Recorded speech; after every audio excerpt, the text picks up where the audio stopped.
కేంద్ర ప్రభుత్వం చేపట్టినటువంటి ఆపరేషన్ కగార్ లక్ష్యం ఏంటంటే 2026 మార్చి 30 నాటికి మావోయిస్టులు అనే వాళ్ళు ఉండకూడదు. దానికి తగ్గట్లుగానే కేంద్ర బలగాలు అలాగే రాష్ట్ర బలగాలైనటువంటి పోలీసులు సంయుక్తంగా ఆపరేషన్లు నిర్వహించి మొత్తం మావోయిస్టులందరినీ కూడా అంతమొందిస్తున్నారు. కొంతమంది మావోయిస్టులు ఏమొచ్చేసి జనజీవన స్రవంతిలో కూడా కలిసిపోతున్నారు. అనేక వందల మంది అయితే కలిసిపోవడం జరిగింది. అందులో భాగంగా హిడ్మా కూడా కలిసిపోతాడు, ఆయన యొక్క తన 200 అనుచరులను కూడా తీసుకొచ్చి కలిసిపోతాడు అన్నారు. బట్ ఆయన అయితే రాలేదు.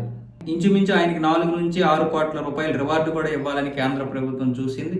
ఆయనతో వచ్చినటువంటి వారికి కూడా 15 లక్షల చొప్పున లేదా 10 లక్షల చొప్పున పునరావాసం కూడా కేంద్రం కేటాయించాలని చూసింది. కానీ ఆయన అయితే రాలేదు. దాంతో హిడ్మాని నవంబర్ 30వ తారీఖు లోపు అంతమొందించాలని అమిత్ షా హోంశాఖ అయితే చెప్పడం జరిగింది. ఈ హోంశాఖ చెప్పిన తర్వాత నవంబర్ 30 కంటే ముందు ఈ రోజు నవంబర్ 18వ తారీఖు అంటే 12 రోజుల ముందే వాళ్ళ యొక్క ప్లాన్ అయితే సక్సెస్ అయింది. వాళ్ళ ఆపరేషన్ అయితే పూర్తి అయిపోయింది. అయితే ఇప్పుడు ఈయనతో పాటు మరో 5 చనిపోయారు. ఆయన భార్య కాకుండా మరో 4 చనిపోయారు.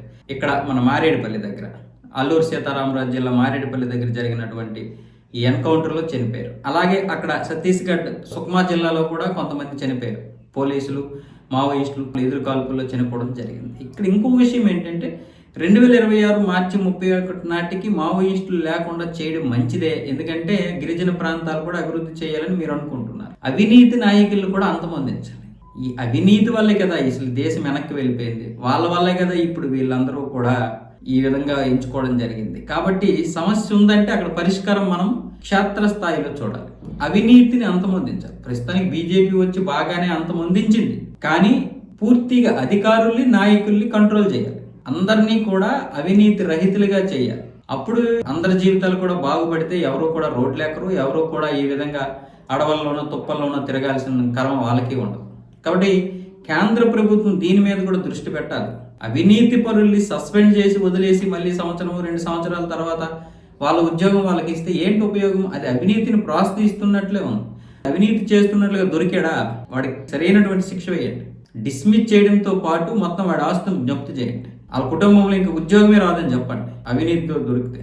అలాంటి మార్పులు తీసుకొస్తే ఇలాంటి వాళ్ళు కూడా పుట్టరు. వాళ్ళకేంటి ఇంత అవసరం? మనం 2 వైపులు కూడా ఆలోచించాలి. అలాగే మావోయిస్టులు కూడా ఈరోజు ఇంకా పరిస్థితులు మారుతున్న కొలది ఇంకా ఎక్కువైపోతున్నారు. అవసరం లేదు.